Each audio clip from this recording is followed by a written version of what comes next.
Ask talks కార్యక్రమానికి స్వాగతం సుస్వాగతం. నేను మీరందరూ ప్రేమగా పిలుచుకునే మనీ గురు రాజశేఖర్, కార్పొరేట్ ట్రైనర్ని, రచయితని కూడా. సో ఇవాళ నేను తీసుకొచ్చిన ఒక different topic from the experience of my corporate training. నా కార్పొరేట్ ట్రైనింగ్ నుంచి ఎక్స్పీరియన్స్ నుంచి ఒక టాపిక్ తీసుకొచ్చాను. జనరల్గా ఏదైనా సరే ఒక ప్రొఫెషన్లో ఉన్న వ్యక్తి లేదా ఒక ఉద్యోగంలో ఉన్న వ్యక్తి నాకు ఏ కార్పొరేట్ ట్రైనింగ్లోకి వెళ్ళినా ఏ కంపెనీలోకి వెళ్ళినా జనరల్గా అడిగే ఒక క్వశ్చన్, మీ పేరేంటి, మీరు ఏ డిపార్ట్మెంట్లో పనిచేస్తున్నారు, మీకున్న ఎక్స్పీరియన్స్ ఎంత. మీకున్న ఎక్స్పీరియన్స్ ఎంత అనగానే వాళ్ళు ఒక నెంబర్ చెప్తారు. 3 ఏళ్ళు, 5 ఏళ్ళు, 10 ఏళ్ళు, 12 ఏళ్ళు, 15 ఏళ్ళు, ఇలా ఎక్స్పీరియన్స్ గురించి చెప్తారు, అనుభవం అని చెప్పి చెప్తుంటారు. నా నెక్స్ట్ క్వశ్చన్ ఈవెన్ మిమ్మల్ని కూడా, మీకు ఉన్నది ఉనికి అనుభవమా? మీరు 5 ఏళ్ళని చెప్పింది లేదా 10 ఏళ్ళని చెప్పింది, అది మీ ఉనికి అనుభవమా? జనాలందరూ డౌట్, ఇదేంటి సార్ ఇది ఉనికి అనుభవం అంటే ఈ వర్డ్కి తేడా ఏంటి, అసలు అసలు సంబంధం ఉందా ఏంటిది అని చెప్పి కన్ఫ్యూజన్కి గురవుతుంటారు. కన్ఫ్యూజన్ గురవ్వాల్సింది ఏం లేదండి. ఉనికి, existence. Are you having existence are you having experience? Existence అంటే ఏంటి అంటే మీరు ఆ కంపెనీలో ఆ రంగంలో అన్ని సంవత్సరాలుగా, ఇదిగో ఫలానా 1995 నుంచో 2010 నుంచో లెటర్స్ 2010 నుంచి 2019 దాకా ఉన్నారంటే 9 సంవత్సరాలు మీరు ఆ రంగంలో ఉన్నారు.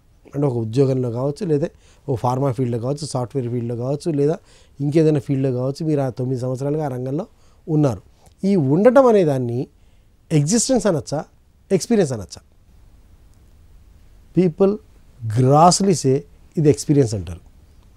100% రాంగ్ అండి. It is only existence. అంటే మన 9 సంవత్సరాలుగా మన రంగంలో ఎగ్జిస్ట్ అయి ఉన్నాం. అక్కడ మనకి ఉనికి మాత్రమే ఉంది. ఈ ఉనికి ఉన్నప్పుడు ఈ ఉనికికి అనుభవానికి తేడా ఏంటి? మరి అలాగా సార్ మేము బయోడేటాలో, రెజ్యూమీలో, సీవీలో అన్నింటిలో ఇన్ని సంవత్సరాలు ఎక్స్పీరియన్స్ అని మేము నంబర్ రాస్తాం కదా, ఆ నంబర్ ఎక్స్పీరియన్స్ కాదు ఎగ్జిస్టెన్స్ అని మీరు అంటున్నారు. మరి ఎక్స్పీరియన్స్ అంటే ఏంటి? ఎక్స్పీరియన్స్ అంటే ఏంటంటే there is a clear cut understanding what we have to do. ఎగ్జిస్టెన్స్కి ఎక్స్పీరియన్స్కి ఉన్న తేడా ఏంటంటే, ఒక వ్యక్తి 2010 నుంచి ఒక రంగంలో ఎగ్జిస్ట్ అయి ఉన్నారంటే అక్కడ ఉనికి ఉంది. లెటర్స్ చిన్న ఎగ్జాంపుల్, ఇప్పుడు మన ఈ షూట్ చేస్తున్నటువంటి మన కెమెరామెన్ గారి గురించి మాట్లాడుకుంటే 2010 నుంచి ఆయన ఏంటి సార్ అంటే, నేను 2010 నుంచి కెమెరా పట్టుకొని ఉన్నాను, 2010 నుంచి కూడా నేను కెమెరామెన్గా ఉద్యోగం చేస్తున్నాను లేదా కెమెరామెన్గా పనిచేస్తున్నాను. అది ఏ ఛానల్ అయినా కావచ్చు, ఎక్కడైనా కావచ్చు. సో ఈ 9 సంవత్సరాలుగా తనకు ఉన్నది ఏంటి? ఎగ్జిస్టెన్స్. అంటే ఒక కెమెరామెన్గా తనకు ఉన్నది ఉనికి.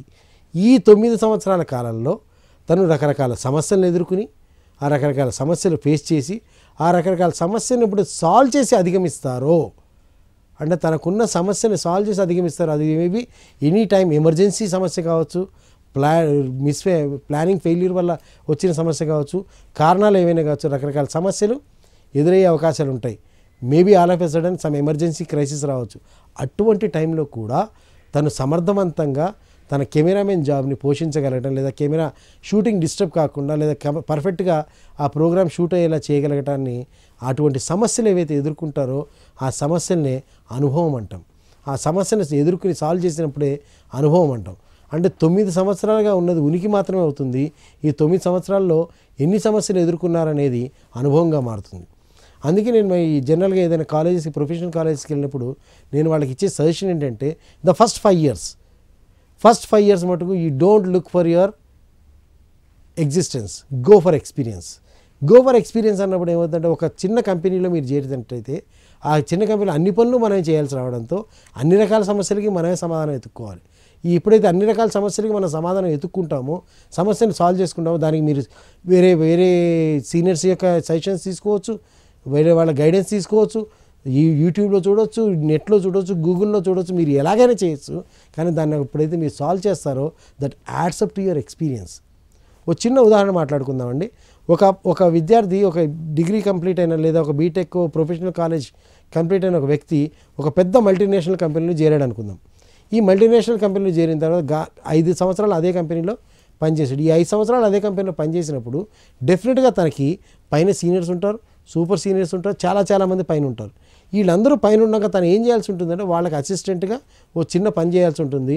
అంటే తనకి ఏదైతే చిన్న డొమైన్ ఇవ్వబడుతుందో ఆ చిన్న డొమైన్లో, అంటే ఈ ప్రోగ్రామ్ ఇది ఇంతవరకు చేయాలన్న డొమైన్లో తను 5 సంవత్సరాల పాటు ఎక్స్పీరియన్స్ పొందుతాడు. ఈ 5 సంవత్సరాల పాటు ఎగ్జిస్టెన్స్లో ఆ చిన్న డొమైన్ మాత్రమే చిన్న పాత్ర మాత్రమే తను పోషించుంటాడు. ఇదే పైనలో ప్యారలల్గా ఇంకో వ్యక్తి ఓ చిన్న కంపెనీలో చేరాడు, where he's responsible for all the things. అంటే ఏ పనికైనా తనే రెస్పాన్సిబుల్. తన పైన సీనియర్స్ కానీ సూపర్ సీనియర్స్ కానీ నిజంగా గైడెన్స్ ఇచ్చేవాళ్ళు కానీ లేనప్పుడు ఏం చేస్తాడు, necessity is mother of invention అని చెప్పి తను ఇన్వెంట్ చేయడం మొదలు పెడతాడు, డిస్కవర్ చేయడం మొదలు పెడతాడు. గూగుల్ చేస్తాడా, పుస్తకాలు చదువుతాడా, సీనియర్తో కలుస్తాడా, ఎవరైనా మన శ్రేయభిలాషులతో సలహా తీసుకుంటాడా, ఏం తీసుకుంటాడో తర్వాత సంగతి. మొత్తానికి ఆ సమస్య తనది కాబట్టి తను మాత్రమే సాల్వ్ చేయాలి కాబట్టి తను మాత్రమే సాల్వ్ చేస్తాడు. తను సాల్వ్ చేసి ఆ విధంగా తన ఎక్స్పీరియన్స్ని పెంచుకుంటాడు. కట్ చేసిన తర్వాత ఈ 5 సంవత్సరాల తర్వాత ఈ మల్టీనేషనల్ కంపెనీలో 5 సంవత్సరాల పాటు చేసిన వ్యక్తితో పాటు ఈ 5 సంవత్సరాల పాటు తనే ఆల్ ఇన్ వన్గా చేసిన వ్యక్తి ఇద్దరు కలిసి ఒక కంపెనీకి ఫ్రెష్గా ఇంటర్వ్యూకి వెళ్తే ఇద్దరిలో ఎవరి ఎక్స్పీరియన్స్ ఎక్కువ?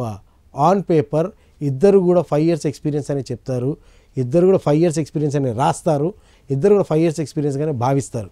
కానీ ఎప్పుడైతే ఇంటర్వ్యూ ఆఫీసర్ అడుగుతాడో, ఎప్పుడు ఇది ఫస్ట్ ఎంఎన్సీలో పెద్ద కంపెనీలో చిన్న పాత్ర పోషించినటువంటి విద్యార్థిని లేదా వ్యక్తిని అడుగుతాడో, తన దగ్గర ఆ లిమిటెడ్ నాలెడ్జే ఉంటుంది కానీ తన దగ్గర ఎక్స్ట్రా నాలెడ్జ్ ఉండటం కానీ లేదా తను ఎక్కువ పర్ఫెక్ట్గా ప్రొఫైల్ని ప్రొజెక్ట్ చేయగలగడం కానీ లేదా తన యొక్క ఎక్స్పీరియన్స్ని ప్రొజెక్ట్ చేయగలగడం కానీ జరిగే అవకాశాలు లేవు. అదే ఈ రెండో వ్యక్తి నానా బాధలు పడ్డాడు 5 సంవత్సరాల పాటు. కానీ ఎప్పుడైతే ఈ ఇంటర్వ్యూకి వెళ్ళాడో తను ఎప్పుడైతే క్వశ్చన్స్ అడుగుతాడో, తనకు అడిగిన క్వశ్చన్స్ కంటే తను ఎక్స్పెక్ట్ చేసిన ఎక్స్పీరియన్స్ కంటే తను ఎక్స్పెక్ట్ చేసినటువంటి స్టేటస్ ఆఫ్ నాలెడ్జ్ ఇంటలెక్చువల్ కంటే తను హైయర్గా పెర్ఫామ్ చేయగలుగుతాడు. డెఫినెట్గా తను ఎక్కువగా పెర్ఫామ్ చేయగలుగుతాడు, తను ఎక్కువ ఆన్సర్ చేయగలుగుతాడు, లేదా తను ఎక్కువగా అథెంటిక్గా చేయగలుగుతాడు. Because he got the experience of solving the problems. First person he was existing for 5 years in the profession, but this person was experiencing for 5 years in the profession. డెఫినెట్గా ఆ ఇంటర్వ్యూ ఆఫీసర్గా మీరు కనుక ఉంటే, ఆ ఇంటర్వ్యూ చేసిన వ్యక్తి మీరు కనుక అయితే ఇద్దరి పేపర్ మీద 5 సంవత్సరాలనే ఉంది, ఇద్దరు కూడా 5 సంవత్సరాల ఎక్స్పీరియన్స్ అని చెప్తున్నారు. కానీ ఒక వ్యక్తి ఒక 5 సంవత్సరాల దాంట్లో 5 సంవత్సరాల్లో మొత్తం చిన్న డొమైన్ ఒక చిన్న పాత్ర మాత్రమే తను చెప్పగలుగుతున్నాడు. బట్ వేరేజ్ అదర్ పర్సన్ తను మొత్తం 360 degrees ఆఫ్ ది ఇష్యూ కానీ 360 degrees ఆఫ్ ది ప్రొఫెషన్ కానీ 360 degrees ఆఫ్ ది కాన్సెప్ట్ కానీ తను చెప్పగలుగుతున్నప్పుడు వచ్చే ప్రాబ్లమ్స్ని కానీ వాటిని సాల్వ్ చేసే విధానం కానీ అడుగుతున్నప్పుడు ఫస్ట్ పర్సన్ అదే కొంచెం అవుట్ ఆఫ్ సిలబస్, అంటే తను చేయని పని కాకుండా పక్కకు వచ్చి అడిగితే ఏమో సార్ నేను అది ఎక్స్పీరియన్స్ చేయలేదు అంటాడు. అదే రెండో వ్యక్తికి వచ్చేసరికి తను అది మాత్రమే కాకుండా అసలు టోటల్ ప్రాజెక్ట్లో ఎక్కడ ఏది ఎలా జరుగుతుంది, లేదా ఎక్కడి టోటల్ ప్రాసెస్లో ఏది ఎక్కడ ఎలా జరుగుతుంది, ఏది ఎందువల్ల ఎలా రెస్పాండ్ అవుతుంది, ఏది ఎందువల్ల ప్రాబ్లం వస్తుంది, ఏది ఎందువల్ల దానికి సాల్వ్ అవుతుంది, ఎటువంటి ప్రాబ్లమ్స్ ఎక్స్పెక్టెడ్, ఎటువంటి సొల్యూషన్ మనం చేయొచ్చు అనేటటువంటి మొత్తం క్లియర్ కట్గా కాన్ఫిడెంట్గా ఎక్స్పీరియన్స్తో చెప్తాడు. కాబట్టి డెఫినెట్గా ఒకవేళ జాబ్ ఇద్దరికి ఇవ్వాల్సి వచ్చినా ఈ సెకండ్ లెవెల్లో ఉన్న వ్యక్తికి, టోటల్ ఎక్స్పీరియన్స్ అయిన వ్యక్తికి ఇచ్చే స్కేల్ కానీ, ఇచ్చే పొజిషన్ కానీ, ఇచ్చే డెసిగ్నేషన్ కానీ, లేదా తనకిచ్చే హోదా, తనకిచ్చే రెస్పెక్ట్ అవన్నీ కూడా ఈ ఓన్లీ 5 years ఎగ్జిస్టెన్స్లో ఉన్న వ్యక్తి కంటే చాలా చాలా రెట్లు ఎక్కువగా ఉంటుంది. ఆ తర్వాత ఈ రెండో వ్యక్తి ఎగ్జిస్ట్ చేసిన వ్యక్తి బయటకు వచ్చిన తర్వాత అనే మాట ఏంటంటే, అప్పటికి తనకు అర్థం కాదండి ఎందుకు జరిగింది ఈ తేడా అని చెప్పి అర్థంగా చేసుకోకపోగా వీడు కూడా నాతో పాటే చేరాడు, ఖచ్చితంగా మాట్లాడితే కాలేజీలో నా దగ్గర కాపీ కొట్టి పాస్ అయ్యాడు, లేదా కాలేజీలో నేను తనకు డౌట్స్ క్వశ్చన్ చేసేవాడిని, నేను క్లాస్ టాపర్ని, వాడు యావరేజ్ స్టూడెంట్, అయినా సరే వాళ్ళు 5 సంవత్సరాల తర్వాత వాడు నాకంటే పై పొజిషన్లో పెట్టారు, నన్ను వాడికంటే కింద పొజిషన్లో పెట్టారు.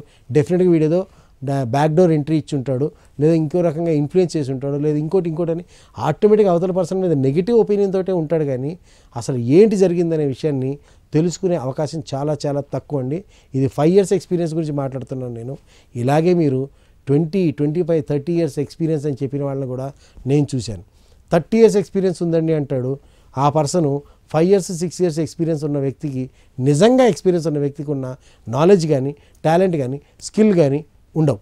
సో పాయింట్ ఏంటంటే మిత్రులారా, మీరు ఏ ఉద్యోగం చేస్తున్నా సరే, ఏ ప్రొఫెషన్లో ఉన్నా సరే, లేదా మీరు ఏ స్టేటస్లో ఉన్నా సరే, మీ యొక్క వృత్తిలో, మీ యొక్క ప్రొఫెషన్లో మీరు నిజంగా ఎగ్జిస్ట్ చేస్తున్నారా, ఎక్స్పీరియన్స్ పొందుతున్నారా? So if at all you are trying to be in existence, please try to gather your experience, because tomorrow in the real world experience really matters, existence doesn't matter. ఎందుకంటే ఒక table ఉంటుంది, ఒక కుర్చీ ఉంటుంది, ఒక ఆఫీస్లో కానీ ఒక చోట కానీ ఒక టేబుల్, కుర్చీ, చాలా విషయాలు ఇవన్నీ కూడా ఎగ్జిస్టింగ్, నాన్ లివింగ్ థింగ్స్ అన్నీ కూడా ఎగ్జిస్టింగ్. వాటికిలాగే మనం కూడా ఎగ్జిస్టింగ్. దో పంచ్ ఏక్ లంచ్, జనరల్గా కార్పొరేట్లోకి వెళ్ళినప్పుడు మేము అనే మాట అనమాట. దో పంచ్ ఏక్ లంచ్, మొత్తం పంచి కొట్టావు, మధ్యాహ్నం లంచ్ చేసావు, సాయంత్రం ఇంకో పంచి కొట్టావు. దో పంచ్ ఏక్ లంచ్ మాత్రమే నీ చరిత్ర మొత్తం మీద, నీ టైం పీరియడ్ ఏదైతే మాట్లాడుతున్నావు, 5 years 4 years 10 years ఏదైతే టైం పీరియడ్ మాట్లాడుతున్నావో, ఈ టైం పీరియడ్ మొత్తం మీద దో పంచ్ ఏక్ లంచ్ మాత్రమే నీ ప్రధాన ఉద్దేశం అయ్యి అది మాత్రమే మనం చేసి ఉన్నట్టయితే కనుక డెఫినెట్గా ఈ అనుభవం అనే వర్డ్ నీకు వర్తించదండి. అది ఉనికిగానే సూచించబడుతుంది. ఆ ఉనికికి బయట ప్రపంచంలో ఎక్కడ విలువ లేదు, అనుభవానికి మాత్రమే విలువ ఉంటుంది. కాబట్టి ప్లీజ్ ట్రై టు గ్యాదర్, అనుభవాన్ని గ్యాదర్ చేయండి. ఉనికి ఆటోమేటిక్గా ఉంటుంది. ఉనికిలో మీరు అనుభవాన్ని పొందే ప్రయత్నం చేస్తే లైఫ్లో ఎక్కడున్నా సరే వెరీ సూన్ మనం పై స్థాయికి వెళ్ళడం అనేది గ్యారంటీగా జరుగుతుంది. Thank you very much. ఉపన్యాస కళలో మీరు నిష్ణాతులు అవ్వాలనుకుంటున్నారా? అయితే మీ కొరకే వక్త. వివరాల కోసం సంప్రదించాల్సిన ఫోన్ నంబర్ 9553586062.